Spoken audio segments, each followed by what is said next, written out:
धुंध में छुपा प्यार, भागचार, परछाइयों का खेल। मसूरी में फिर वही ठंड और ठंडी हवाएं चली। 3 साल बाद उसी घाटी के पास एक नई लाश मिली। गले में वही पुराना pendant, a heart V. Police ने फाइल खोली, आर्या शर्मा केस, और तुरंत कॉल गया इंस्पेक्टर देव राणा को। देव अब सर्विस में नहीं था, पर केस सुनकर बोला, धुंध फिर लौट आई है। सिया, जो एक क्राइम रिपोर्टर थी, केस पर काम कर रही थी, उसने उस जगह को सीसीटीवी फुटेज में कुछ अजीब देखा। धुंध में एक महिला का साया, जो आर्या जैसी ही थी, वही चाल, वही कद, वही दुपट्टा उड़ता हुआ। वो देव से बोली, सर, आप कह रहे थे कि आर्या मर गई थी। देव ने कहा, हाँ, मैंने खुद उसकी डायरी और शव देखा था। तो फिर ये कौन है? देव की नजरों में डर और जिज्ञासा दोनों थे। उधर जेल से राघव मेहरा फरार हो चुका था। हर कोई सोच रहा था कि वो आर्या के पीछे है। देव ने उसकी तलाश शुरू की, पर राघव की गाड़ी उसी खाई के पास मिली जहां विवान की मौत हुई थी। गाड़ी में एक रिकॉर्डिंग थी, आर्या जिंदा है देव, लेकिन वो अब इंसान नहीं रही।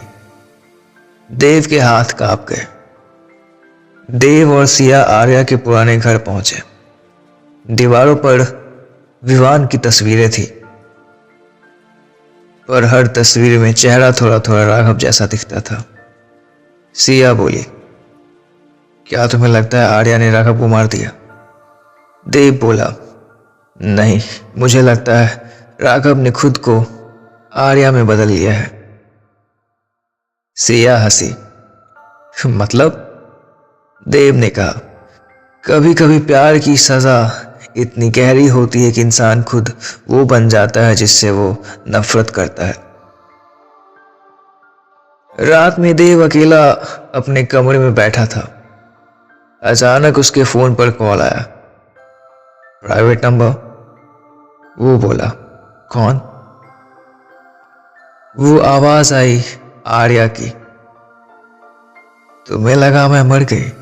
नहीं देव, मैं तो बस धुंध बन गई हूं। अब मेरी बारी है सच को खत्म करने की। कॉल कट गया। देव ने फोन नीचे रखा।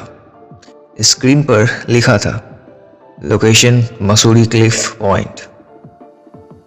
अगले दिन देव वहां पहुंचा। धुंध इतनी गहरी थी कि कुछ भी साफ नहीं दिख रहा था। अचानक पीछे से आवाज आई, इतने सालों से मुझे ढूंढ रहे थे, अब मिल गई हूं। आर्या खड़ी थी और उसके चेहरे पर शांति नहीं, सुकून भरी ठंडक थी। देव ने कहा, तुम इंसान हो या याद?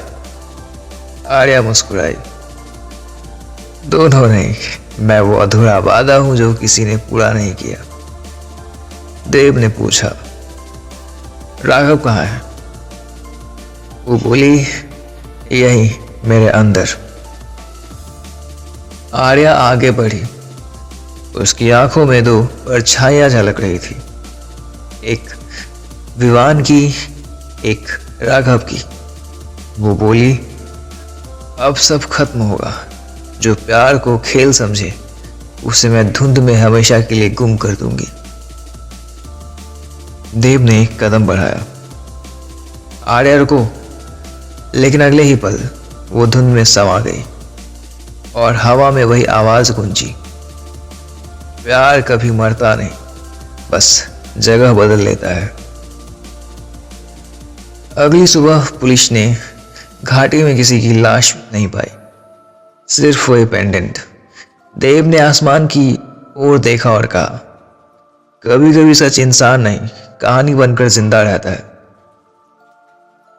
कैमरा धीरे धीरे ऊपर उठा। धुंध में 3 परछाइयां, आर्या, विवान और राघव की। तीनों एक दूसरे से मिल जाते हैं